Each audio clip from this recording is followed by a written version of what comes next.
This is the VOA Special English Economics Report.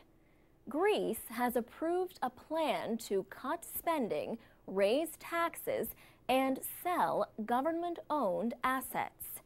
The approval cleared the way for $17 billion in loans from the International Monetary Fund and the European Union. The loans are a share of the $156 billion rescue deal that Greece secured last year. The money will help the government to operate and pay its debts until the middle of September.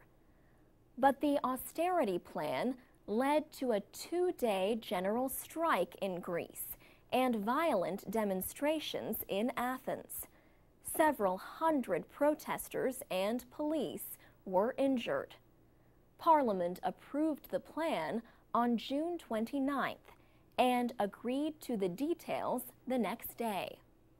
Prime Minister George Papandreou won more support than expected for his proposals. He appealed to Parliament to do everything possible to avoid defaulting on the debts of the birthplace of democracy. There is a choice, he said. We can remain a Greece which has a huge public sector, or change to a Greece which has an effective, democratic, and productive public sector. Greece is expected to seek more international help, even though years of government borrowing led to the crisis. Many protesters said their government is making decisions that only serve the interests of wealthy nations. But other Greeks see the need for austerity. One man said, "I think the policies are a good step towards finding common ground with the European Union. I don't think any country can operate in isolation these days, especially a country the size of Greece." On June 28th, the IMF chose French Finance Minister Christine Lagarde as its new managing director.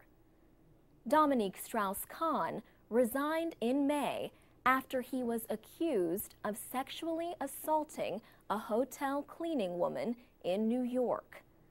But on July 1st, a judge released Mr. Strauss-Kahn from house arrest as the investigation continued. Prosecutors raised questions about the believability of the accuser.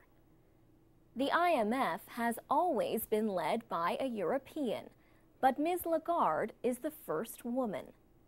She received support from the United States and European nations, as well as Russia, Brazil, and China. She has promised to be a strong voice for developing countries, especially in Asia and Africa. But international monetary expert Domenico Lombardi says she can also pressure other European finance ministers to take a more aggressive stance on the European crisis. For VOA Special English, I'm Alex Villarreal.